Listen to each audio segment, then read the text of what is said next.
Welcome back to Diary of a Speed Reader. Today's book is Why We Sleep by Matthew Walker, and I'm giving it 5 stars. This week we're looking at things to make yourself healthier, and in particular to boost immunity.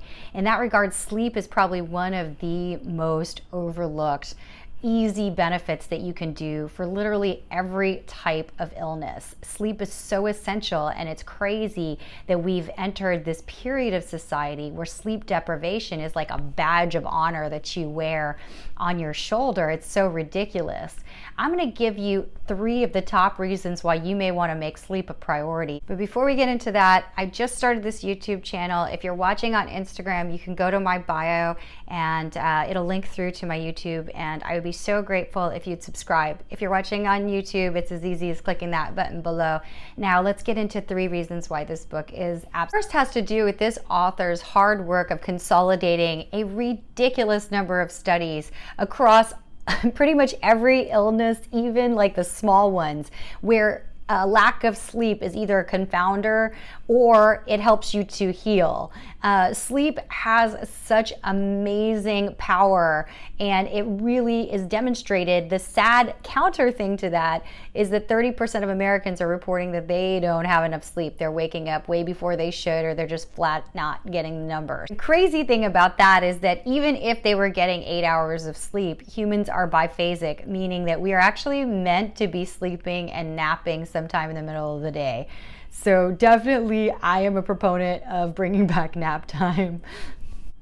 The second thing has to do with how this book presents sleep and learning. And there's this thing called sleep spindles that our brain shows very clearly when we're sleeping. And it has to do with how we're processing what we learned during the day.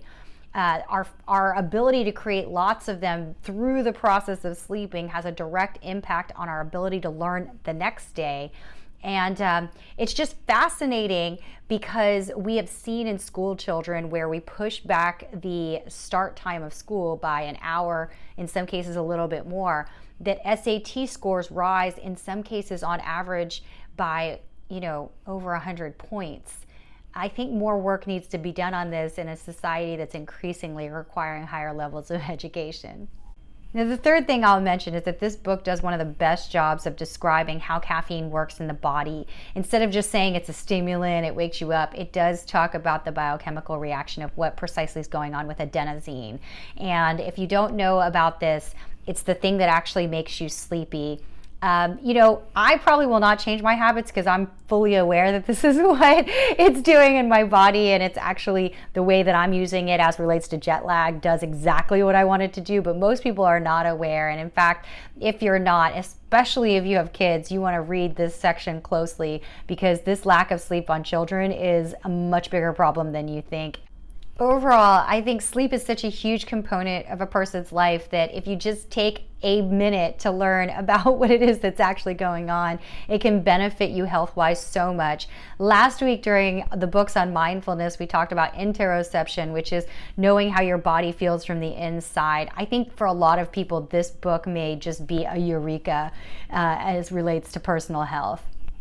Speed reading stats, this book is 368 pages. It took me 1 hour and 19 minutes to read. Thank you so much to the New York Public Library. I know you've got a lot of extra rules as New York goes into shelter in place, and I have been voluntary quarantining for some time now.